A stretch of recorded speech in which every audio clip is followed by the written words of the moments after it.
8h10. Já voltamos com o nosso Folha no Ar, ao vivo aqui pela Folha FM, ao vivo também pelo Face, pelo YouTube, pelo Instagram. Você pode acompanhar esse programa daqui a pouco em podcast e logo mais 17 horas, reprise na Plena TV. Oferecimento de Proteus, Unimed Campos, Laboratórios Plínio Bacelar e Vacinas Plínio Bacelar.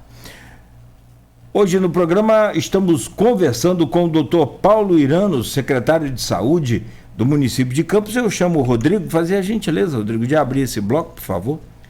A gente ficou de falar mais específico agora sobre a questão do Aedes aegypti, né? Como você falou, a gente está num alto índice de proliferação e ontem, durante a reunião do Gabinete de Crise, foi falado aí de algumas ações emergenciais que vão ser feitas. E é importante dizer que não basta só o poder público, né?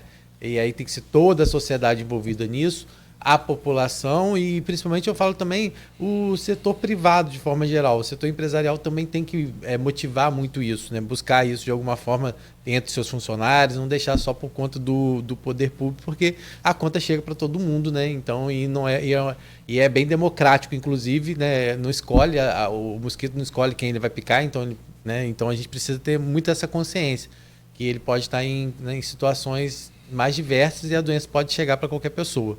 Doutor, quando se fala em ações emergenciais, né, envolvendo aí várias secretarias, do que se está falando de forma mais ampla? Porque algumas pessoas falam, está faltando carro fumacê, coloca mais agentes. A gente tem até alguma pessoa que falou a respeito disso aqui? Deixa eu ver aqui. Um comentário falando a Verônica Barreto, agradecer a participação dela, falando: bom dia, não seria a hora de aumentar o número de agentes na rua, fazendo prevenção e os carros fumacê passar com mais frequência nos bairros, que as pessoas acham que carro fumacê é a solução. E a gente sabe que tem toda uma regulamentação, né, que quando passa um carro fumacê, ele mata outros tipos de inseto também. Isso. Então tem que ter um controle, não pode ser assim, passar a qualquer hora, a qualquer momento. Mas como que é isso? Existe essa previsão de reforços de agente, de carro fumacê fazer uma rota diferente do que faz? Hoje existe uma área em Campos mais considerada de risco, ou toda a cidade está em risco? Como é que está isso? Vamos lá. Então vamos aí analisar aí a questão, né, da dengue. Eu sempre costumo dizer, e é importante que todos tenham esta consciência, nós só temos a doença, a dengue, porque nós temos o mosquito que transmite essa doença. Então, não é uma doença transmissível de pessoa a pessoa, como é o Covid. Era entre um falar com o outro, estar perto transmitindo. A dengue, ela só é transmitida porque nós temos um mosquito que é o vetor da dengue. Então, é preciso existir um mosquito. Então, onde é que nós temos que atacar? É nas pessoas? Não, é na consciência das pessoas, para que a gente possa encontrar os focos criadouros desses mosquitos. Se nós conseguirmos acabar com os focos criadouros, logicamente nós não teremos a dengue. Nós tivemos na nossa cidade epidemias na história recente nossa, 2002, 2008, 2014, a gente teve esses picos, né, da doença, e é uma doença sazonal por conta da proliferação do mosquito. Ele, conforme o meio ambiente, ele se prolifera mais ou menos. No momento em que nós temos um período chuvoso com sol, esses ovinhos que ali estão colocados, eles eclodem. E aí surge, logicamente, a larva, consequentemente, o mosquitinho que vai picar as pessoas e vai transmitir a dengue. Então, esse é o cenário. E é preciso que todos entendam isso. É preciso que a sociedade civil entenda isso. É preciso que haja uma conscientização de que todas as pessoas devem cuidar do seu espaço. Por que isso? 80% dos focos de criadouros de mosquitos estão dentro das nossas casas, estão dentro das nossas residências, na água parada, que pode ser numa tampinha de garrafa perdida, num copinho plástico perdido, no pratinho da água da planta, até a calha, até a bandejinha da geladeira de cada um, que todo mundo tem geladeira em casa. Uma casquinha de ovo, gente. Uma casquinha de ovo ali, que tem uma água parada, vai acontecer. Então, E 80% desses focos estão dentro de casa. Por que eu estou falando isso e reforço isso sempre? Porque é preciso um movimento conjugado. Todo movimento, quando envolve a sociedade como um todo, começa pela conscientização, entender esse processo. Meu Deus, é melhor eu me proteger, gastar 10 minutos por semana e deixar meu quintal limpo, sem água parada, do que eu pegar dengue. O empresário, é importante que ele conscientize os seus funcionários para que eles façam esse procedimento para que não adoeçam e não faltem ao trabalho. Sim. Não é? Então, é um movimento conjugado de conscientização de toda a nossa população. Mais uma vez, eu chamo a atenção da importância que tem os meios de comunicação para que a gente divulgue isso, para que conscientize isso, de forma que as pessoas possam se proteger melhor, fazendo o quê? Deixando o seu terreno limpo, sem água parada. Esse é o grande gancho para que a gente não tenha uma nova epidemia. Quando a gente fala na epidemia, quais são os indicadores que isso pode acontecer? Na pergunta do Rodrigo, né? Onde que tem um foco maior? A gente tem um estudo permanente de vigilância em saúde em que nós identificamos precocemente onde é que nós estamos tendo uma proliferação maior dessas larvas, desses mosquitos, que é o LIRA, que é o índice de infestação que a gente tem. Além disso, a gente tem armadilhas que são colocadas em pontos estratégicos por todo o nosso município, e lembrar que Campos é a maior cidade do estado do Rio de Janeiro, né? De extensão territorial, a gente tem mais de 100 quilômetros numa ponta a outra. Então, é um ambiente que é impossível você fazer uma cobertura total. É preciso que em cada região, em cada território, aquela comunidade tome conta do seu espaço, tome conta da sua região ali, de forma de mantê-la sem condições dessa proliferação do Aedes aegypti. Então, o grande recado aqui é de que estamos atentos, a gente identificou vários polos. Então, quando fala das intervenções que nós temos que fazer, que já vêm sendo feitas pelo Centro de Controle de Zoonoses, o CCZ, ele já faz essa visita periódica dentro do município, em áreas mais específicas. A gente tem um sistema, Rodrigo, que a gente chama de georreferenciamento da dengue. O que é o georreferenciamento? Nós temos mapeado no sistema em que nós temos todo um sistema conjugado na identificação dos focos, o quantitativo da identificação desses focos e o quanto temos de casos naquela região. Então, a gente tem o cruzamento dos dados clínicos, dos dados confirmados pela sorologia e, consequentemente, a gente tem o cruzamento. Então, as ações que são desenvolvidas pontuais, né, específicas, olha, vamos para aquele território ali, que aquele território ele tem um índice de infestação aumentado, estamos tendo casos de dengue vindos daquela região. Então, a gente direciona. Mesmo assim, há um planejamento do CCZ progressivo, fazendo essa varredura dos territórios, varredura das áreas, né? Que aí vai dividindo em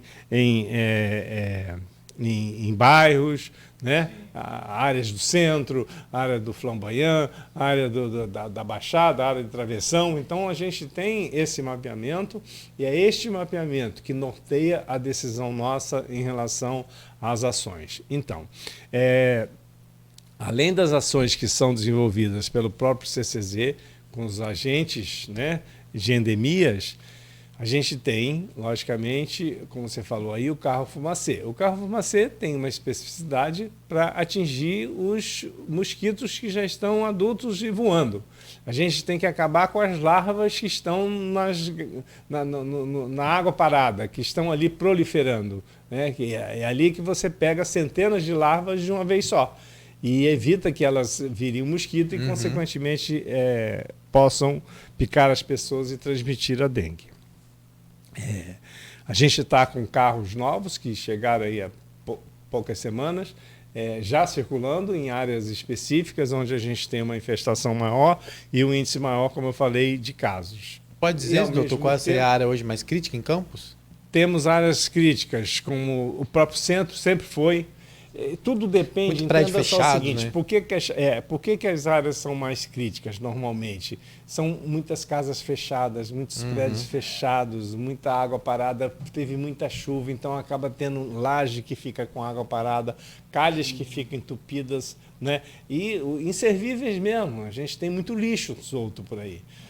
A própria população, como você falou, acaba, né, contribuindo para isso. Eu fico tão irado quando eu vejo o sujeito num carro jogando garrafinha fora, jogando copo para fora, jogando resto de coisa para fora do carro, isso tudo, ou jogando no terreno, né? E aí isso acaba que prejudica a própria sociedade, a própria população, né? Então a gente tem sim, viu, essas ações, não só dos carros Fumacê, a gente recebeu 4 carros recentemente, né? Que estão aí circulando. A gente teve uma intervenção no Farol, na virada do ano estava muito crítica a situação lá, de muito mosquito. Não era o Aedes aqui, não era o Aedes, mas tinha mosquito demais. Lá também é o Motofog também, né? Tem o Motofog também, a gente também tem as bombas costais, que a gente está também adquirindo mais bombas costais, exatamente para entrar nos terrenos, né, das pessoas, né, nas casas das pessoas, onde está mais presente. Então tem todo um trabalho. O que a gente quer e precisa da sociedade, primeiro, é essa conscientização, é entender que 80% dos focos de criadores estão dentro dos terrenos e cada pessoa, cada cidadão, para proteger a sua própria família, seus vizinhos, seus amigos, tem que dedicar 10 minutinhos na semana para fazer aquela varredura, para saber se alguma coisa aconteceu, que está ali um depósitozinho de água. É um brinquedinho da criança que ficou, uma rodinha de brinquedo que fica ali, né? É uma tampinha de garrafa. Qualquer área em que pode acumular um pouquinho d'água, ele vai inevitavelmente servir de criadouro para o mosquito. Acho muito importante também, doutor, se o senhor me permite, a participação da sociedade, da população, do modo geral, nesse combate. Isso é fundamental. Isso aí, eu já falei aqui, ou a gente mata o mosquito vai acabar matando a gente. Tive um caso de uma pessoa minha que pegou chikungunya, teve chikungunya, e eu falei aqui, é o covarde essa doença, porque não fica assim uma semana igual uma gripe, 3 dias. Ela é prolongada. A pessoa ficou 2 anos emborcadinha assim, e todo dia amanhecia, um dia pior, outro dia menos pior, mas todos os dias assim, de quase 2 anos, muito ruins, inchada, junta, tudo dolorida. É um negócio terrível. E mulher, você sabe como é que é, se preocupa mais com essa coisa de inchaço, e não só a estética, mas é incapacitante dor. mesmo. É dor, incapacitante. Tinha dia que não podia escrever. Olha que situação. Então, assim, aí eu fico vendo, meu Deus, a gente está perdendo essa guerra para um mosquito. Você imagina se esse bicho é um cachorro, então, o tamanho de um cachorro. Aí nem estava morto já há muito tempo. Então a gente precisa levar isso a sério, porque esse copinho que o senhor falou aí, que o indivíduo, que eu costumo chamar de porco, mais conhecido como porco, joga pela janela do carro, assim, só desculpa, mas não tem outra expressão para chamar, coitado do porco, né? Tadinho. Assim, esse indivíduo que jogou o copinho pela janela do carro, nas ruas, e assim, o cara tá abrindo um maço de cigarro e joga o lixo na rua, como tipo, acabou, tá bom. Não tem. Então, assim, ele está causando mal a todos nós, mas aos filhos dele também. A mãe dele, o pai dele, o irmão dele, a família dele também, que pode ser contaminado por um vírus, pode sofrer com as cheias da chuva, que enche, tapa os bueiros, tudo. Então, assim, se a gente não parar e pensar de que as ruas da cidade são a nossa casa, uma extensão. Sim. Dentro, onde a gente vive, a gente passa ali e então, usa, né? E aí vem uma outra questão. Quando a ação pública entra, e que é necessária e importante, entra com os agentes da endemia, que o senhor falou, de combate à endemia. A gente não recebe na casa da gente. Tem isso também. Não permite entrar. Não permite entrar. Não com medo, porque ninguém vai multar ninguém, né? Não. Ele só vai lá botar um pozinho, ver se tem um foco ali, descobrir e ajudar a gente. E o Morales falou aqui, né? Hoje todos eles têm uma identificação certinho que a pessoa pode Pelo acessar. QR Code. QR Code. QR Code, Se tiver alguma dúvida, entra no crachá e você vai ter todas as informações Justamente pra daquela evitar, pessoa, porque- daquele agente. Porque as pessoas, né, ainda têm algumas medo de segurança, mas não, gente. Na verdade, hoje em dia, né, Tá difícil. há uma insegurança tão grande Sim, na sim. população em relação a outros eventos, né, que o próprio IBGE, Sim, a gente viu aí. o reflexo dessa Sim. do IBGE de não ter conseguido fazer um levantamento Real, adequado, real. Né? Ele ficou subdimensionado, tanto que todas as cidades do país tiveram uma população que diminuiu. Sim, Poxa, sim.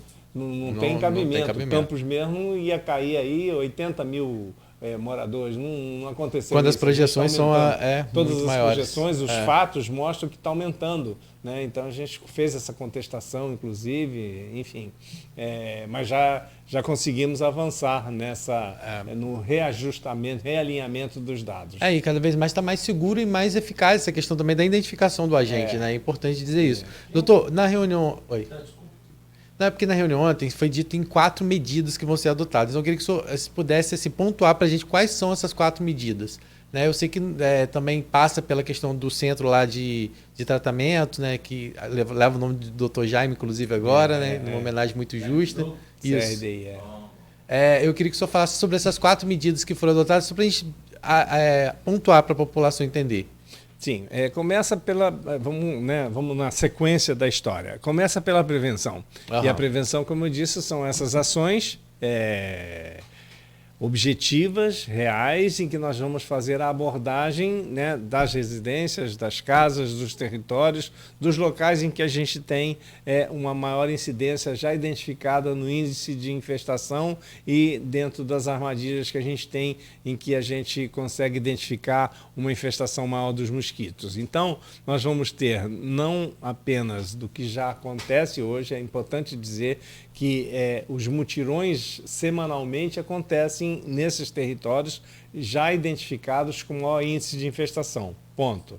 O que nós vamos fazer é um movimento conjugado com todas as outras secretarias, porque quando a gente vai com o agente só, o agente ele tem o quê? A obrigação de entrar ali, identificar o foco, colocar o larvicida, orientar, tapar a caixa d'água, enfim, a gente disponibiliza a tapagem da caixa d'água, né? Tem uma série de ações específicas já. O que nós vamos agora promover, e esta semana próxima, quer dizer, vai ser na quinta-feira, acho que é dia 6, dia 9, nós vamos ter um grande mutirão no dia 9. Esse grande mutirão em que nós vamos envolver as secretarias todas, né? As secretarias todas envolvidas na limpeza pública, Secretaria de Obras com seu maquinário, com caminhões, e nós vamos fazer tipo uma varredura naquele território com a limpeza pública, com a retirada dos inservíveis de todas as residências, mobilização da sociedade, distribuição dos panfletos para que tenhamos a orientação em relação às medidas e aos cuidados que aquelas famílias devem ter, não é? Além de acabar, então, com todos os focos existentes naquele território, nós vamos fazer uma limpeza pública, né, adequada, conjugada com todos os elementos, além do mecanismo de... Já tem algum lugar específico ou não? Já, será em Travessão. Já primeiro 9? polo, Primeiro território que nós vamos fazer essa intervenção. Legal. Será no dia 9, na quinta-feira, que envolve um movimento muito grande. Além disso, nós vamos fazer um trabalho muito intenso com as nossas crianças, dentro das nossas escolas. Então, dentro das nossas escolas, a gente tem um programa de saúde na escola, em que já atuou muito bem em relação à imunização, e a gente tem que fazer, porque a criança, rapaz, ela acaba sendo um motivador da família. Se o filhinho seu chega na escola com um panfletozinho dizendo, puxa, nós temos que encontrar aí os focos, ele mesmo vai procurar dentro do terreninho dele. Né? Então a gente vai fazer uma série de atividades, inclusive atividades lúdicas com as nossas crianças, de forma a mobilizá-los, a envolvê-los na conscientização das famílias, dos pais. Então isso também será realmente uma grande ação. E todos os nossos equipamentos públicos, todas as nossas secretarias estarão envolvidas na divulgação, através dos panfletos, nessa conscientização da nossa sociedade em relação à importância que tem de acabarmos com os criadouros. Então, assistência social, com todos os CRAs, as nossas unidades básicas de saúde, todos os agentes políticos de territórios, das áreas que a gente tem na periferia da cidade, todos eles estarão envolvidos. Então, é um movimento organizado, conjugado de governo. O prefeito Vladimir e o nosso vice-prefeito, Frederico, eles, no momento em que identificamos, imediatamente eles pediram essa convocação da reunião que nós fizemos ontem, né? E também determinaram essas ações. Então, é uma ação de governo.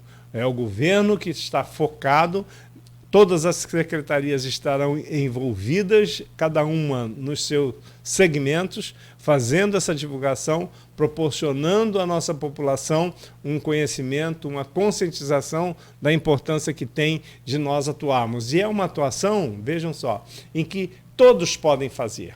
Todos têm a capacidade de fazer. Eu não preciso ser um profissional de saúde para eu matar ou acabar com o criador de mosquito que está dentro da minha casa, dentro do meu território, dentro do meu terreno. Então, esse aqui é um movimento conjugado que é muito importante e que esperamos que vamos obter aí, como disse o Cláudio, é guerra. Sim, ou eu mato o mosquito ou o mosquito me mata. Doutor, agora, já que o senhor falou de travessão, travessão é um lugar onde tem tido o maior número de casos, por exemplo? A gente tem um lira alto lá. Mas o número de casos, esses casos não específicos. Não ainda significativo, mas é inevitável. Sim, acontecer. claro. Doutor, agora falando isso, a gente fala também sobre a questão lá do centro, né? Que também já vai começar a se preparar para receber essa demanda de paciente que possa vir a existir. Ah, sim, do centro de referência. Então, o centro de referência estava fechado, a gente reativou, né? Nesse período anterior, agora, sim. Muito recente. A gente reativou o centro de referência da dengue, conjugamos com o centro de referência do pós-Covid, né? Ali, e que temos tido poucos pacientes hoje de pós-Covid que buscam o serviço. Então, a gente está ampliando, potencializando o centro de referência da dengue e doenças infecciosas. Este centro de referência potencializado com o maior número de equipes, como também da sua própria estrutura. Nós tivemos, inclusive, na sexta-feira última, uma reunião com a Secretaria Estadual de Saúde.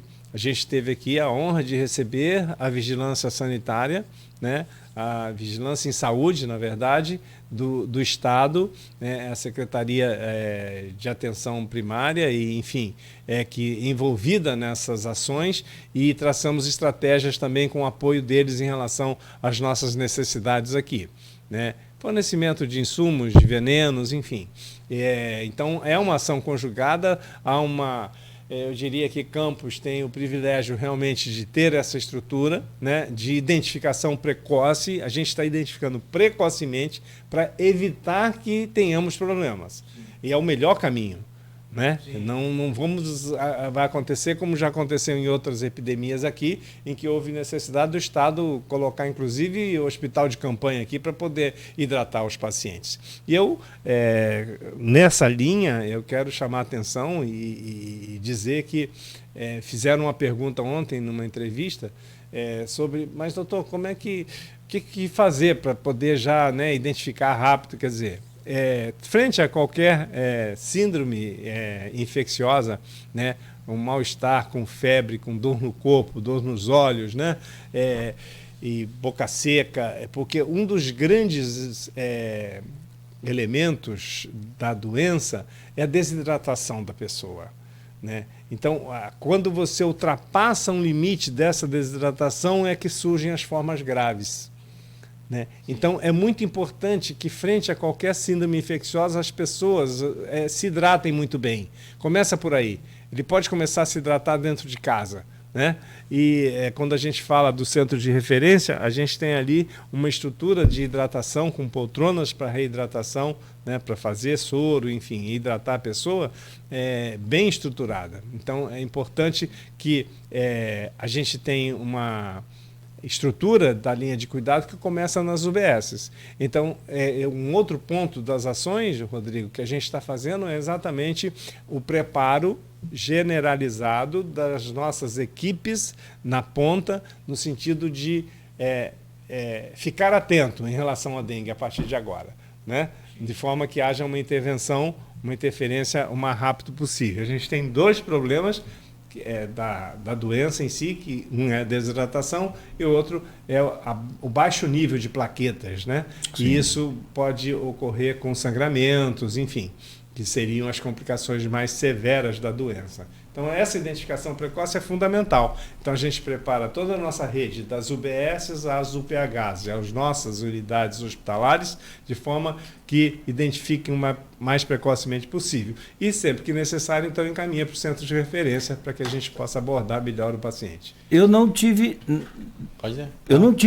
Covid. Se tive, foi um daqueles que não sentiu nada, absolutamente nada. Acho que nem gripado fiquei nesses últimos anos. Se fiquei assim, coisa bem rápida, graças a Deus.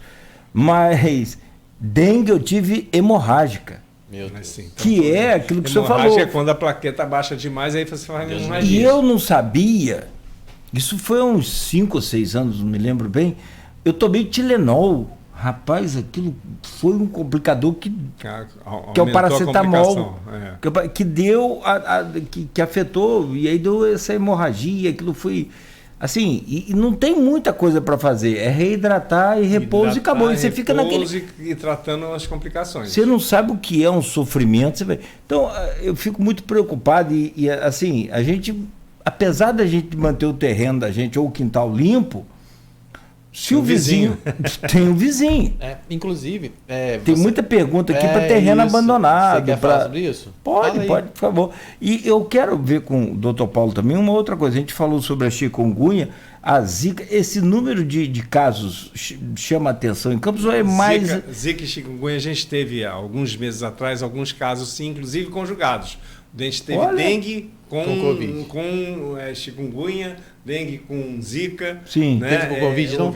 Não, dengue com chikungunya e dengue com zika. Por que a gente fica preocupado? Né? Porque o transmissor é o mesmo. É o Aedes aegypti. Ele transmite essas 3 arboviroses, vamos dizer assim. Mas hoje a gente não está tendo casos evidentes de zika e chikungunya. A gente começou a ter casos de dengue. A gente vinha com um nível de casos aí de 10 casos, 15 casos, 20 casos. E só no mês de janeiro, agora, nós já tivemos 60 casos confirmados. Então, isso que nos deu alerta. Né? Quer dizer, quando fomos analisar, subiu, por quê? Aí fomos fazer essa análise de territórios, de infestação, e aí houve um alerta, não vamos deixar isso continuar crescendo.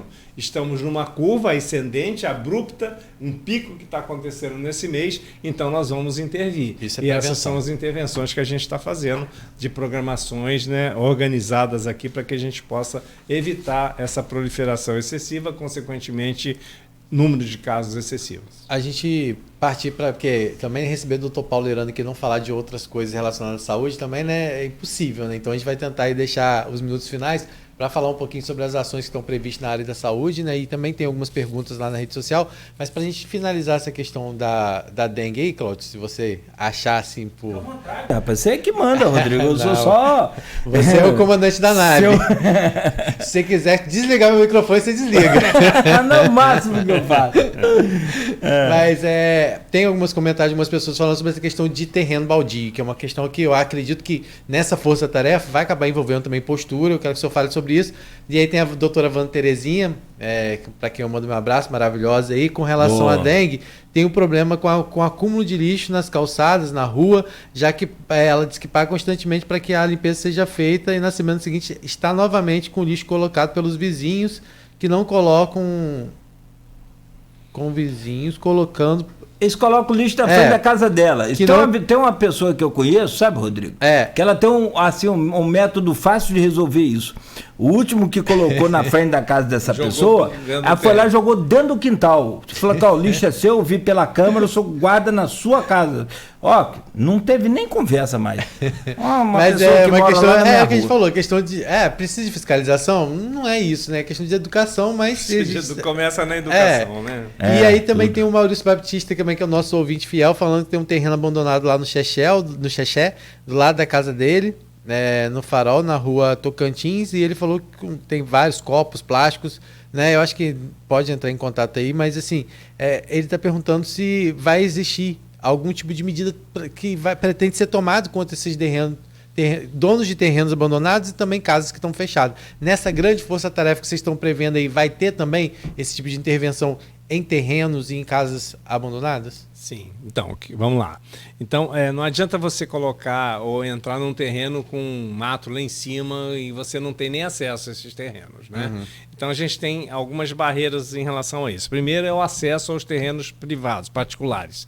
Então, a Procuradoria já está no trabalho da gente ter uma autorização para que a gente possa entrar naqueles terrenos em que a gente não tiver o acesso. O segundo passo é a comunicação via Prefeitura, através, né, da identificação de fazer com que o dono daquele terreno mantenha esse terreno limpo. E as pessoas podem denunciar isso de alguma forma? Podem denunciar, pode para a ouvidoria da própria prefeitura, ligar para posturas, enfim, há um mecanismo para isso.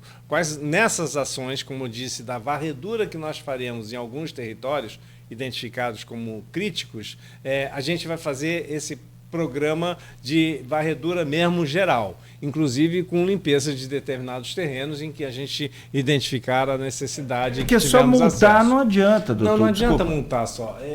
Multar não vai acabar com o problema. Primeiro é a conscientização. As pessoas terem essa conscientização da cidadania, de quanto é importante o seu comportamento para a sociedade como um todo. Se todos tiverem essa consciência, cada um fazendo um pouquinho do seu trabalho, você vai resolver.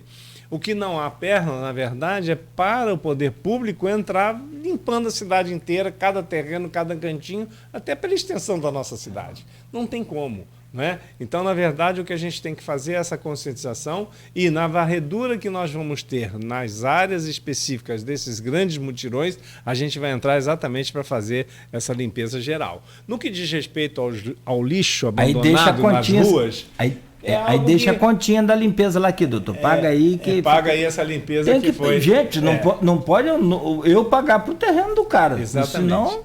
Desculpa, doutor. Não, é isso mesmo. Então é uma questão de conscientização e de encontrarmos mecanismos legais, jurídicos, para que a gente possa fazer esse acionamento. No que diz respeito a largar o lixo, e isso a gente vê frequentemente, o lixo na rua, as pessoas tiram de dentro do seu terreno e botam na sua calçada, né? E aí vai acumulando. Essa que é a verdade. Né? Entulhos, principalmente, restos de construção, né? De construções que as pessoas fazem uma obrinha lá, joga todo aquele entulho na beira ali, ou então na esquina, enfim, estão na frente do terreno do vizinho. É algo, né, bizarro, mas acontece isso frequentemente. Então é preciso que haja realmente essa conscientização e entender que a gente vive numa sociedade em que um depende do outro, o que um faz interfere na vida do outro, né? Acho que esse é o grande passo, vamos dizer assim, nessa conscientização. Mas o trabalho ele vai ser desenvolvido nessa linha, como eu disse. A gente continua fazendo a atividade, né, contínua do CCZ.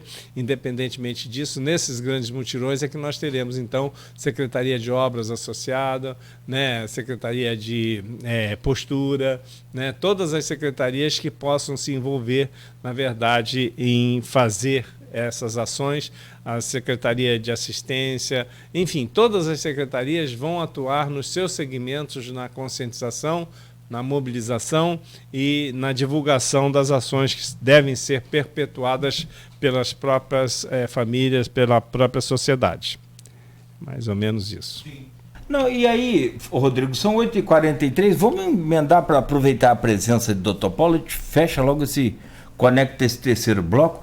E sobre outros assuntos que a gente tem, doutor Paulo, que são pertinentes à saúde, por exemplo, como houve eu moro ali perto do Sandu, antigo Sandu da Saldanha Marinho, né?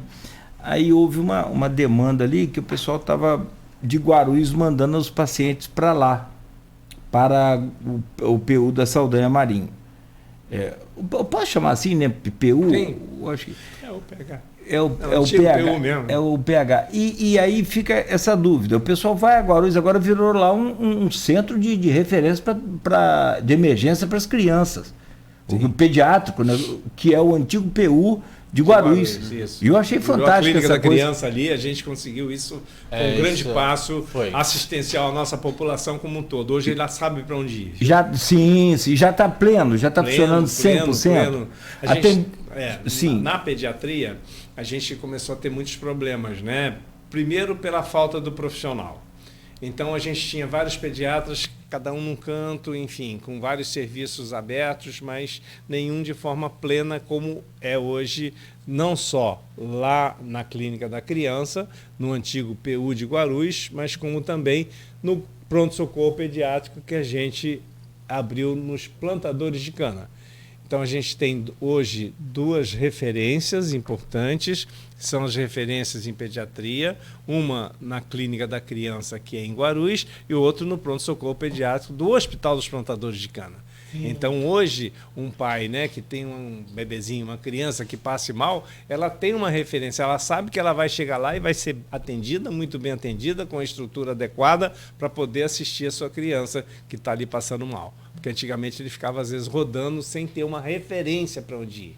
Então, isso a gente conseguiu, esse fluxo organizar, e com isso a gente tem, logicamente, hoje uma segurança muito maior, uma assistência muito melhor para as nossas criancinhas. Criança deu febre, deu qualquer problema, sentiu qualquer coisa, toca para o PU de Guarulhos. Isso na urgência, na emergência. Na urgência e emergência. Se no seu território em que tem a unidade básica de saúde, que tem lá um médico, em que esteja funcionando de forma adequada, é onde ele deve buscar. Pode ir até também, o mais próximo. Toda a linha de cuidado hoje, todo o fluxo assistencial, ele começa sempre nas UBSs, né? Sim. A gente está reconstruindo esse processo. Mesmo nesses casos de emergência?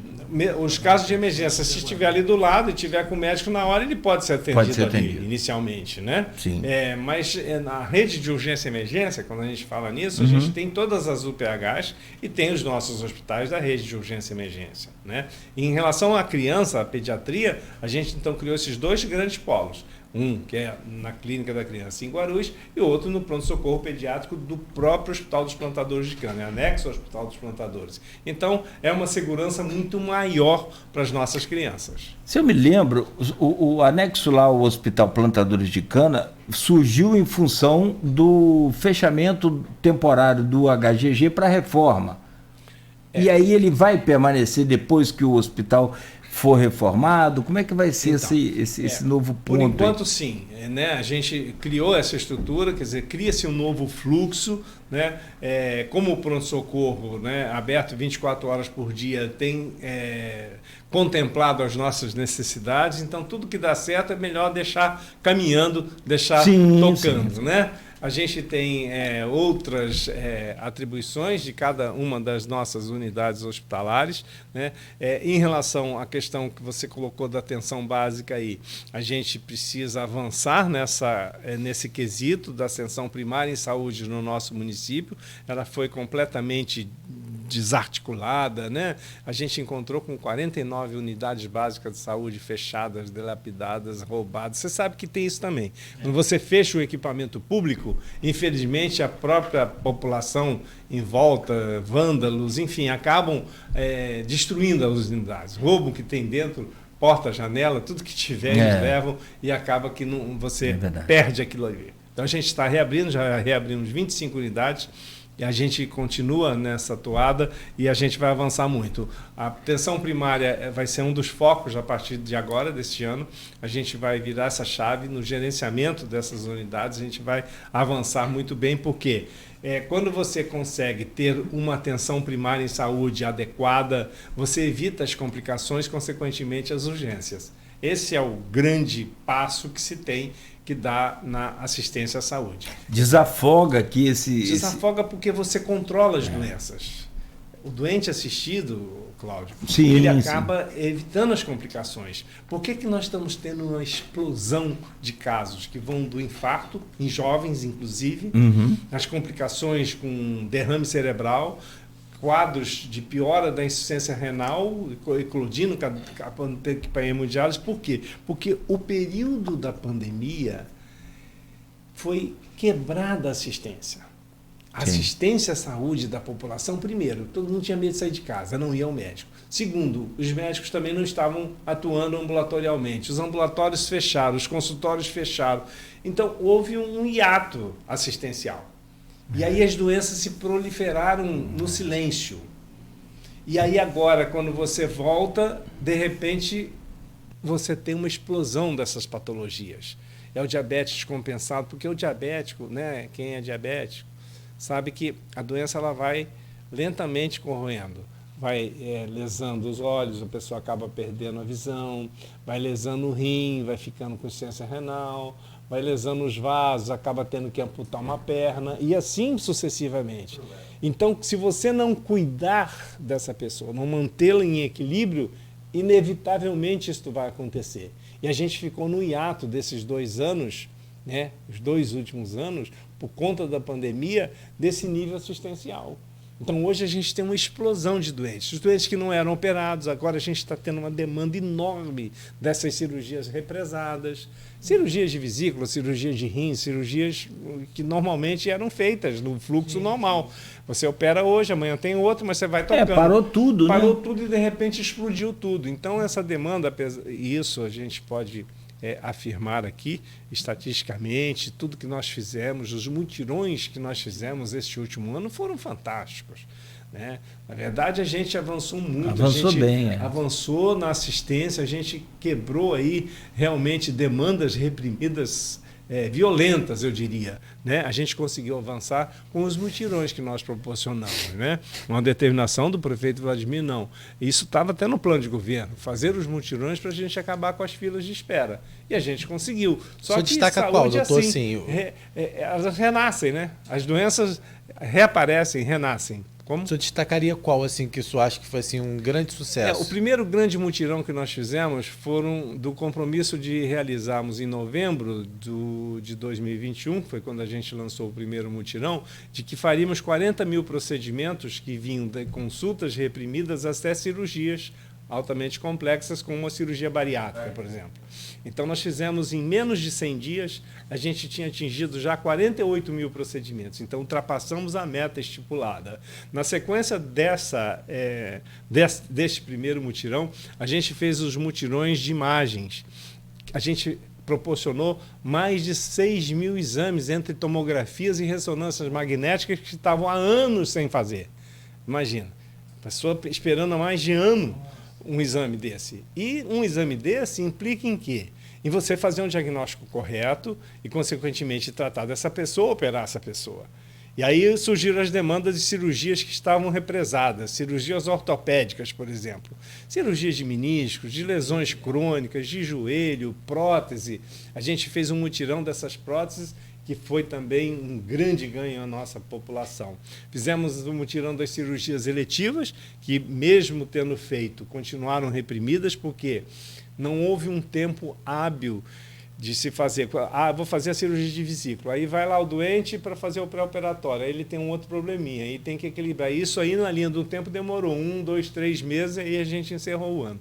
Então, muita coisa ficou, mas a gente volta aqui agora aos mutirões de cirurgia, né, para que a gente possa diminuir muito essa fila que nós temos de espera. Então, a gente fez o mutirão das cirurgias também urológicas, pacientes com catéter, né, que estava aí mais de ano com catéter duplo J por conta de cálculos.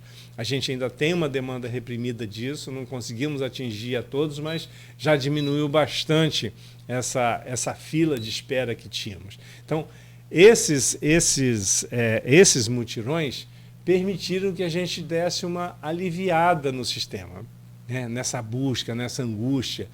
Houve eu diria assim, por conta de vários fatores, mas houve realmente essa repressão assistencial, né, em que a gente está buscando, a cada dia que passa, avançar nessas áreas e grandes eixos, né, assistenciais, como é a parte também de cardiologia. A gente tem agora, estamos prestes a implantar, e isso será realmente um grande passo assistencial.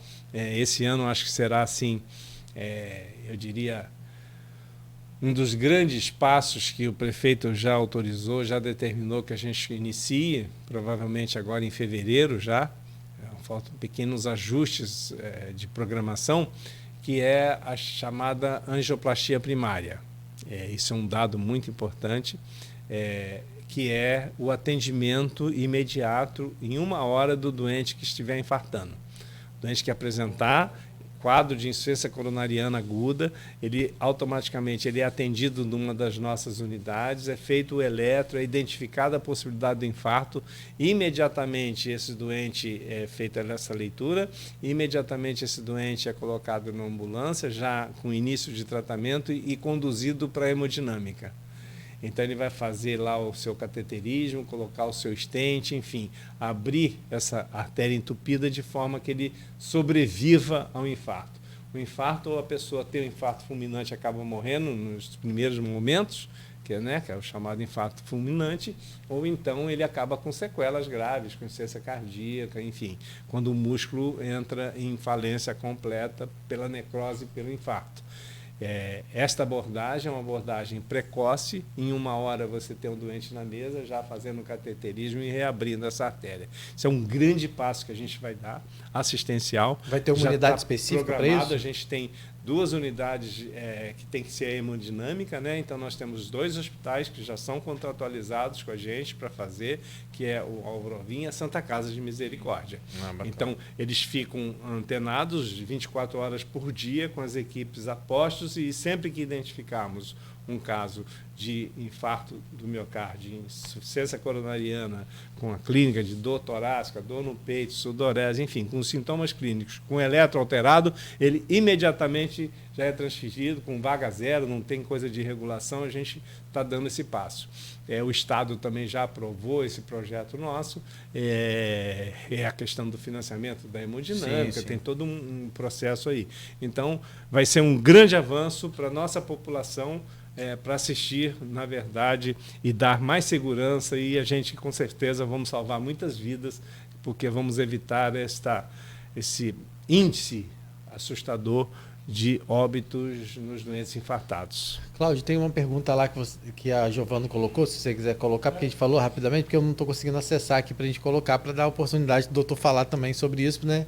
Doutor, a gente está entrando na reta final aí da nossa entrevista, mas eu queria que o senhor falasse um pouquinho, o senhor falou sobre esse grande feito que vai ser essa questão, né, do infarto agora de 2023, mas tem algumas coisas, outras coisas que o senhor acha que vai ser assim, o diferencial para esse ano, principalmente em relação à estruturação de unidade, alguma coisa nesse sentido?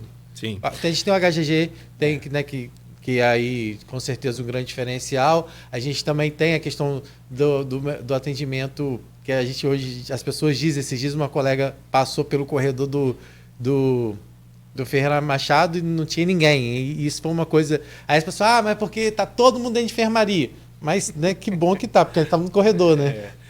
Tem toda uma dinâmica. Isso é um fato, eu diria assim, bem característico, né, dessa gestão, que foi este avanço que todos nós temos na nossa memória, aqueles corredores cheios, entupidos de pacientes, né, e ficando ali horas e horas, dias às vezes. Isso acabou, e acabou realmente. Mas não acabou por um milagre. Houve uma mudança do gerenciamento dos pacientes que ficavam ali aguardando. O que houve? Houve uma efetividade, uma resolutividade maior, uma celeridade maior assistencial. Ou seja, o doente chegou, internou ali, ficou ali, é preciso fazer um exame. Então, rapidamente esse exame está sendo realizado, a análise desse exame rapidamente é realizada e aí já é definido o plano terapêutico do doente. Não, esse doente tem que internar, não, esse doente tem que ir para a cirurgia, não, esse doente pode ser liberado. E resolver. E tinha um problema crônico também em relação a esperar por tomografia, esperar por não sei o quê, automóvel com defeito, e elevador com defeito, sobe gente por escada. Era cenas muito comuns. Essa infraestrutura, a gente conseguiu avançar. Então, hoje, a estrutura hospitalar está melhor, ela está em um ambiente mais humanizado, as pessoas estão trabalhando mais felizes de estarem ali. Então, quando a gente fala da fila, não é milagre de um médico, não é milagre do enfermeiro, não é milagre de esconder o doente em enfermaria, não é nada disso. É o milagre da gestão. É um milagre da gerência do processo em si, em que todos os funcionários estão envolvidos, todos. E todos estão hoje felizes de não ver mais aquele cenário de guerra, contínuo que ali estava. Então, hoje, existem os setores, trauma já vai para a sala de trauma, né, o quadro clínico já vai para ali para a clínica, enfim, a traumatologia já está ali, então, enfim, é cirúrgico, já vai subir para o centro cirúrgico, então é uma resolutividade avançada em relação à assistência. Além disso, a estrutura, né, ficava esperando a tomografia porque tinha um tomógrafo, às vezes quebrava. Hoje a gente tem 2 tomógrafos lá funcionando plenamente o tempo todo. Então, você dá vazão. A gente tem equipamentos novos de ultrassonografia, a gente tem equipamentos novos de radiologia, então, equipamentos novos de endoscopia que a gente adquiriu também, um grade de equipamentos, eu diria assim, todos eles avançados, que dão uma condição melhor de trabalho aos profissionais. Né? Conseguimos comprar carros de anestesia, arcos cirúrgicos. Então, é toda uma infraestrutura que permite a efetividade das ações, a resolutividade das ações. Isso redunda, logicamente, numa celeridade maior assistencial, que redunda, logicamente, na diminuição dessas filas. A gente sabe, né, Cláudio, que reclamação vai ter. Né? Tem, as pessoas, tem. e se eu falar sobre isso, porque você conseguiu achar o comentário aí? Que eu Tem, não achei sim. E tem um outro ponto, tem muita coisa para falar com o Paulirano, a gente fica aqui até meio-dia e não dá. Ou então pode fazer tipo Netflix, aquelas séries. As séries, né? Episódio 1, episódio 2, né? Enfim, até porque, com licença aí ao censo do IBGE, Campos não diminuiu, Campos cresceu. Cresceu e muito. Nós temos aqui quase 600 mil habitantes. A gente vai falar sobre isso sexta-feira no programa, inclusive. Vai, tá vendo? A gente vai Então, receber o representante do IBGE aqui. Graças a Deus o STF já derrubou essa questão. Loucura. Mas participação dos municípios. Mas é importante reforçar que, né, a luta ainda continua porque precisa ser refeito esse número e a população precisa contribuir. Se a gente está falando em relação à dengue, o censo é muito que a pessoa importante. seja entrevistada, né? Permitir o acesso Sim, do pessoal do IBGE. Agora, engraçado, você sabe bem que eu nunca na minha vida recebi a visita do IBGE. Dessa vez eu recebi. Não, dessa vez eu recebi. Eu não recebi. Não. Ninguém, e aí todo mundo que eu converso, ninguém recebeu. Eu falei, gente, será recebi. que você recebeu também, Rodrigo? Então, nós fomos premiar. Porque, não, mas houve. Mas nem muita gente não recebeu houve mesmo. Um momento em que tinha sim os agentes. Marcelo recebeu, Marcelo? Marcelo não recebeu, nosso técnico. Aí, então, tá vendo? O doutor Paulo também não. Então você vê que 50% não. Não tá. E 50% sim. Então houve um momento que tinha o pessoal, sim, a equipe formada, só que depois não pagou. E teve. O governo não pagou. Houve um problema. Nem ia ter o censo. Então o governo ia ter. Então, quer dizer, como é que a gente anda para frente sem saber o que a gente tem de bagagem? Como é que a gente vai fazer um programa de assistência social que a gente precisa, por exemplo, para combater essa fome, se a gente não sabe quantas pessoas tem, quem é, o que é?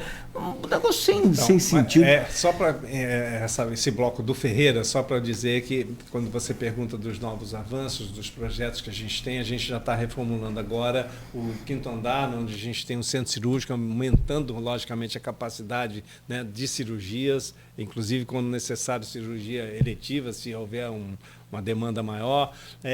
A gente tem ali já a projeção que já está pronto, já está licitado a expansão do pronto-socorro. A gente vai fazer um novo pronto-socorro dentro ali do Ferreira, pegando aquela ponta ali do jardim da frente ali, que pega na esquina, ali vai ser o novo pronto-socorro.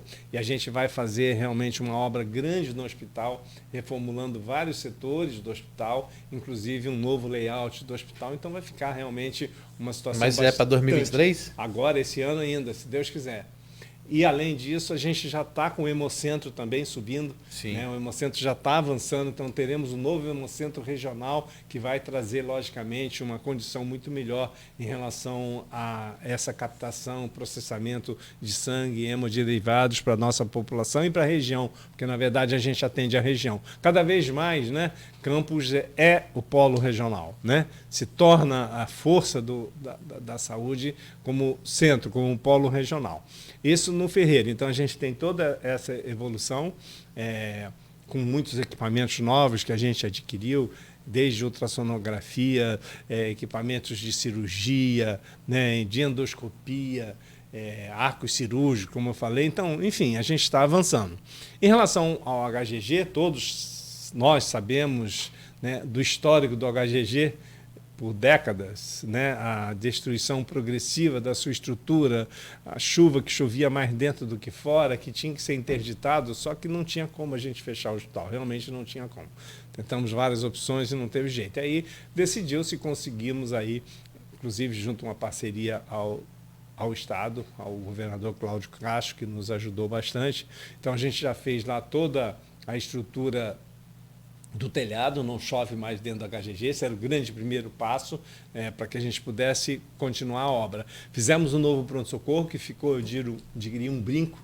Se vocês não tiveram a oportunidade, estão convidados para ir conhecer o hospital. O novo pronto-socorro é de um padrão realmente elevado, padrão A. A gente colocou todos os equipamentos necessários de ponta lá dentro, né? Hoje é uma estrutura que tem capacidade de um diagnóstico imediato de toda e qualquer patologia clínica que ali chegar.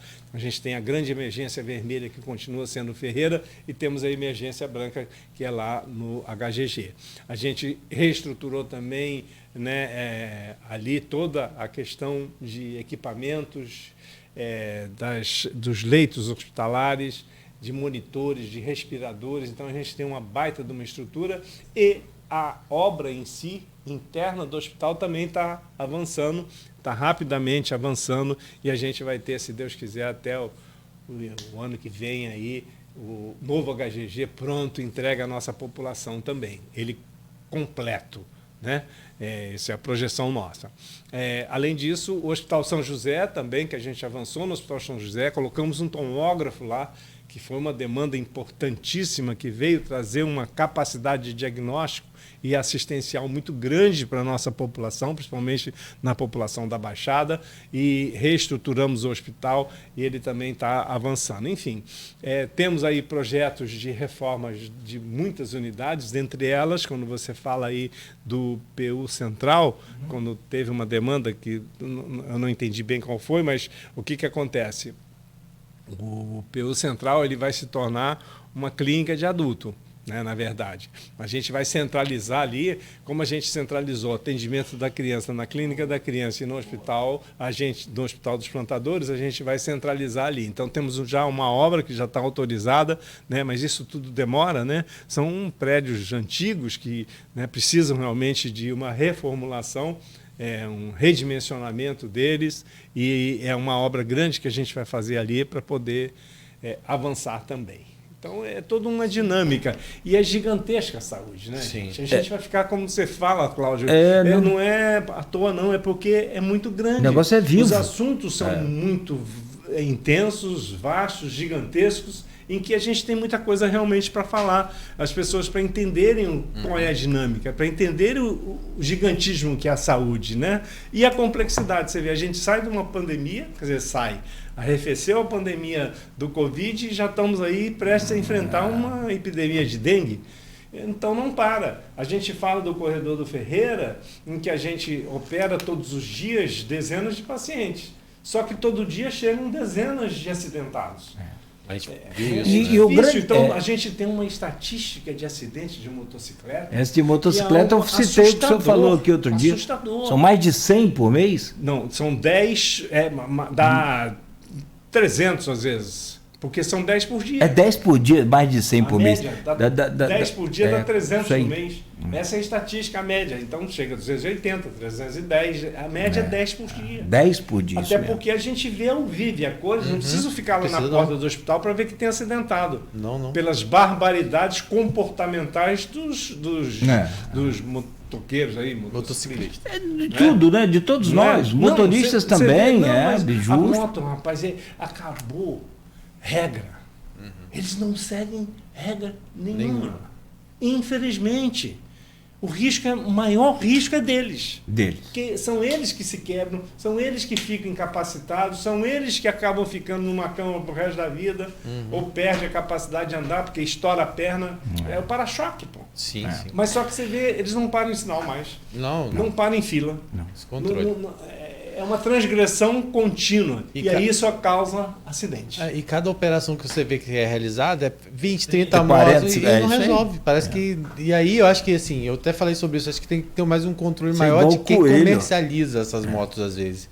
Precisa ter uma regulamentação maior. Uma dinâmica, né? Eu soube de fatos engraçados, até incríveis, eu diria, que essas motos que são presas depois vão para o leilão, o próprio sujeito vai lá, compra a moto e legaliza a moto, baratinha, e entra e continua andando sem documento, e aí prende de novo e é uma... Sim. É loucura. Um turnover, quer dizer, é uma coisa que se renova no mesmo fluxo. Então tem erros aí estruturantes. O sistema precisa mudar. O sistema precisa mudar. Sim. Né? A legislação precisa ser mais rígida, os órgãos controladores precisam ser mais rígidos, porque ninguém segue regra nenhuma. Parece assim, a moto, ninguém vê, ninguém checa. Faz o que quer, do jeito que quer, e fica por isso mesmo. Aí dobra a placa ali e acabou. Infelizmente, redunda na saúde, porque essas pessoas são acidentadas. E é uma conta alta para o sistema de saúde e para quem sofre acidente. Sim. A conta para a sociedade é altíssima. Os recursos que a gente tem que gastar para tratar desse paciente, ou às vezes perenizar uma assistência a essas pessoas, que é dever da sociedade também, mas deixa de fazer outras coisas. Sim, com certeza. Porque você tem que focar no custo da saúde, que é altíssimo. Perfeito. Não, esse assunto é aquilo que a gente falou, rende. E a orientação para os motociclistas, e tem os motoqueiros também, que aí, mas tem os motociclistas, aquele que segue a regra. Segue a regra, em toda a regra tem a sua exceção. Né? Mas infelizmente a regra é maior do que nós vivenciamos no dia a dia, e eu digo assim, porque acaba resultando em acidentes. E esses acidentes agravam as pessoas. Quer dizer, tira essa pessoa do mercado de trabalho, a família acaba ficando destruída, porque acaba ficando voltada para essa pessoa. Enfim, o sofrimento de um acidente, né, quebra qualquer equilíbrio familiar. Bom, eu sempre fui a favor de blitz. Tem que ter uma fiscalização severa sempre no trânsito, para o bem deles e da gente, de todo mundo. Tem um tema aqui que eu queria falar, que é odontologia, mas dá um programa inteiro odontologia, eu acho que não vai dar tempo. Só para a gente fechar, já são 9h11, a gente deixa para uma outra vez. A Giovana Almeida deixa aqui uma demanda, a gente não pode também deixar de atender. Ela diz que, bom dia, secretário, a Giovana é do Conselho Tutelar. Estamos entrando no 3º ano de sua gestão na saúde e os problemas persistem. Falta de neurologista infantil, fonoaudiólogo na sede do CAPS infantil, interditada também, falta estrutura e equipe para atender uma demanda que cresceu muito. Entrega de leite infantil irregular mas o que ela colocou? Só não enxerga quem não quer. As crianças ficam aguardando a vaga de marcação por 4 meses. Veja só, vamos lá então, por etapas aqui. O CAPS, né? O CAPS que é o Centro de Assistência Psicossocial, né? Em que nós temos vários CAPS, tem o CAPS AD, CAPS infantil, enfim. São vários aparelhos assistenciais e que aí é que vem a questão. Nós tivemos aí, dentro desse processo, o fechamento progressivo das unidades hospitalares de internação hospitalar. A última foi agora, o João Viana, que no apagar das luzes do ano, antes, né, do apagar das luzes, havia uma pactuação para que fosse em dezembro, dentro do que eles suportariam, na verdade, porque foi uma decisão exclusivamente da instituição, não foi uma determinação da Secretaria de Saúde, nem de governo, de que houvesse o fechamento dessas portas. Infelizmente, isso sobrecarrega, logicamente, a rede assistencial ambulatorial.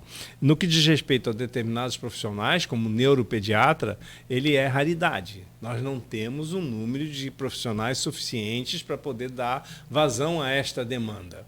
Não há dúvida de que este período agora, pós-pandemia, durante a pandemia e pós-pandemia, houve também, como todas as outras patologias, uma explosão dos distúrbios neuropsiquiátricos, dos distúrbios psicoemocionais. Todo mundo ficou abalado com isso, as próprias crianças, pelo confinamento dentro das suas casas, abalou o eixo familiar, o seio familiar de todos, enfim. A gente tem, sim, um aumento também da demanda desse segmento da pediatria e principalmente em relação à questão do acesso a um neuropediatra. a gente tem pouquíssimos profissionais e esses profissionais não atuam na rede pública. Essa que é a questão. Então, a gente tem deficiência, né, dessa assistência por essa questão, mas mesmo assim a gente vem conduzindo. Temos aí uma rede hoje melhor estruturada da ascensão psicossocial. A gente está agora, né, avançando na reformulação lá da unidade do Salubran, ali perto da Saldanha Marinho, que é uma unidade em que a gente precisou avançar agora pelo fechamento que tivemos do João Viana. A gente está estruturando, fazendo uma nova estrutura para acolher essas urgências psiquiátricas. Onde que fica? Do lado ali do Peu mesmo ou não? Mais um pouco para dentro ali. Indo daqui na contramão lá da Saldanha Marinho à esquerda.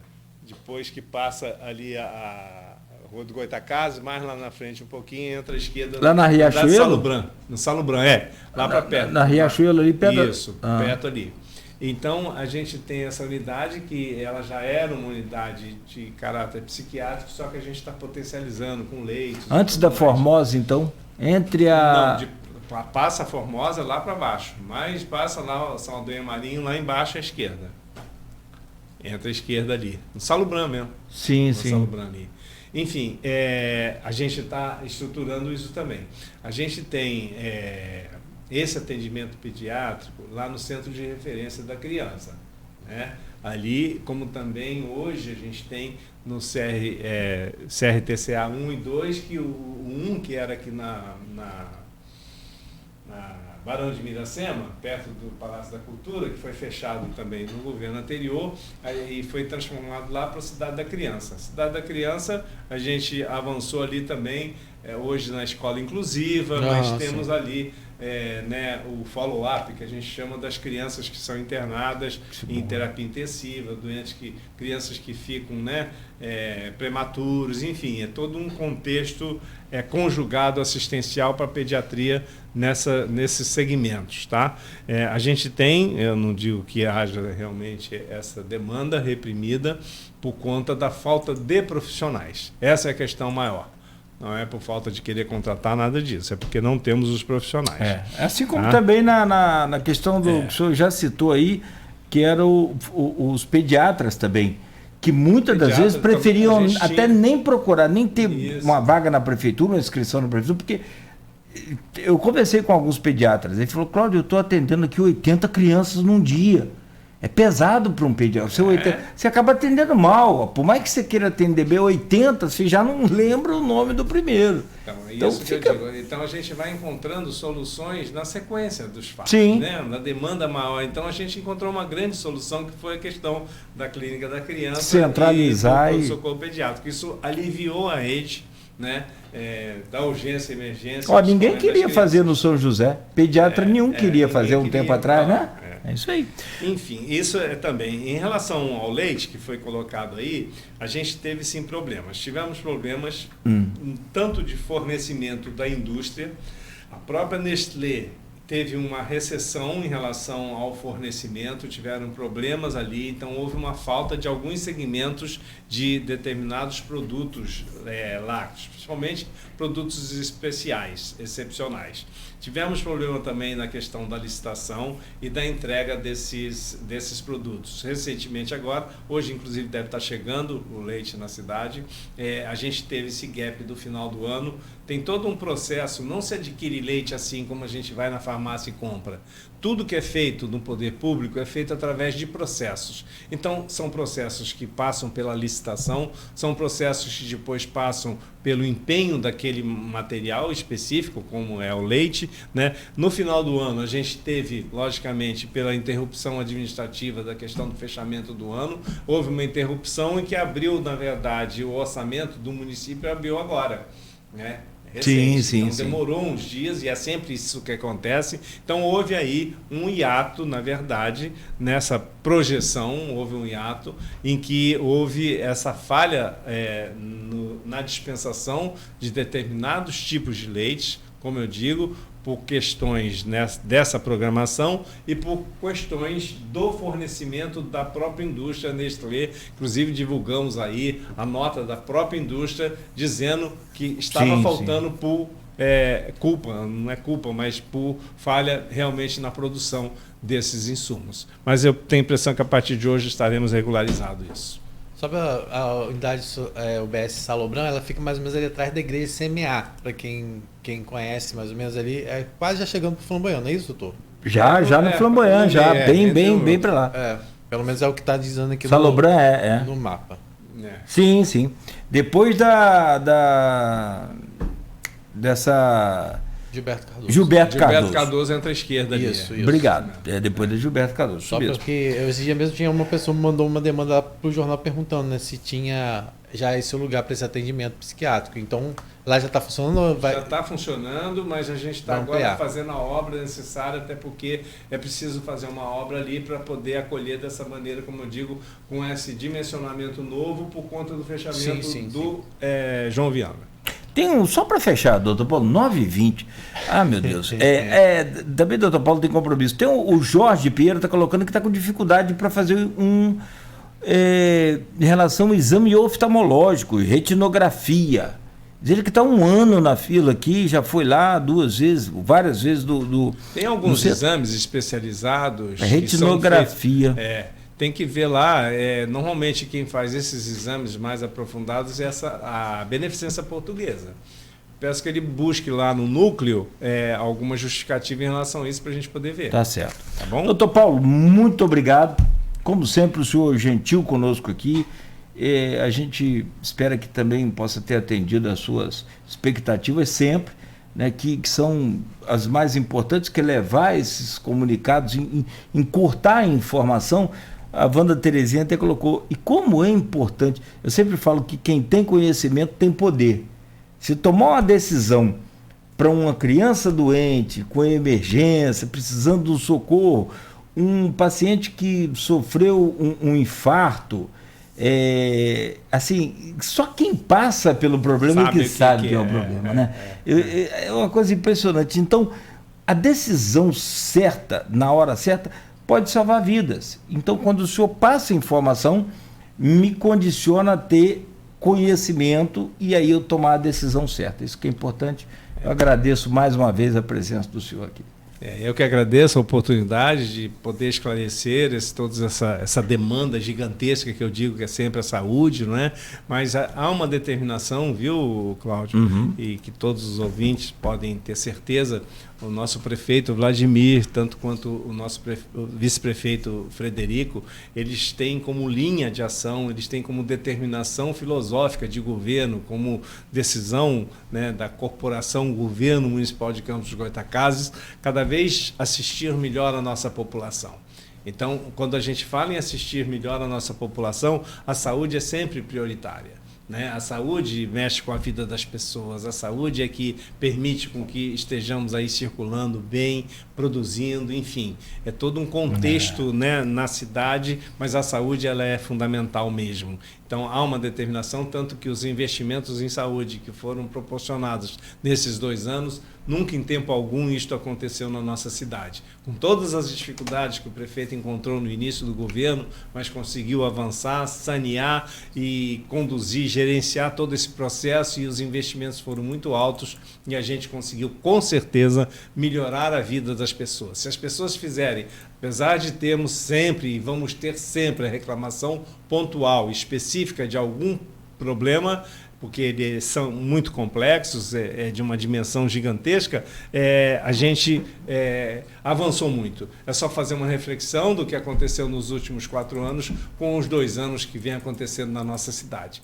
Eu tenho certeza que hoje a gente está num patamar de muito maior equilíbrio, de um melhor momento assistencial, de segurança para a nossa população. É essa a nossa missão e a gente está aí para isso, é para trabalhar, para poder melhorar cada dia mais a população, a vida das pessoas, e essa é a determinação do nosso prefeito Vladimir. Como diz aquele jogador do Flamengo, é outro patamar. Rodrigo, obrigado também, bom dia para você. Obrigado, Cláudio. Obrigado, doutor Paulo Herano, sempre acessível, né? E lembrando que lá no Folha 1 você encontra, né, alguns trechos já dessa entrevista E também outras informações sobre toda essa polêmica envolvendo a eleição na Assembleia Legislativa do Rio de Janeiro, que a gente vai estar atualizando durante todo o dia, né? Afinal, a posse já é amanhã e a eleição já é no dia seguinte, né? Então, você vai estar lá amanhã, né? Não, amanhã vou estar na eleição. Já tinha deixado reservado para a eleição. Ah, já sabia que podia ter quinta, não é? Quinta. Sabia que podia ter surpresa aí, então na quinta-feira não vou estar aqui, né, no programa, mas vou trazer informações direto lá do Rio para você. Quem sabe? Boa. Vamos saber as novidades, né, Rodrigo? É isso aí. Vamos vai acompanhar quebrar ali para poder ver, hein? Fica antenado. Acompanha aí, dá uma força. Dá os bastidores lá, que o que engrossa o caldo são os bastidores. O doutor foi vereador, ele sabe de lá. Né? Ele sabe, e tem contato também, ele sabe da Leste também. Sabe tudo. Bom, são 9h24, começamos aqui ao vivo com o doutor Paulo Irano, secretário de Saúde de Campos.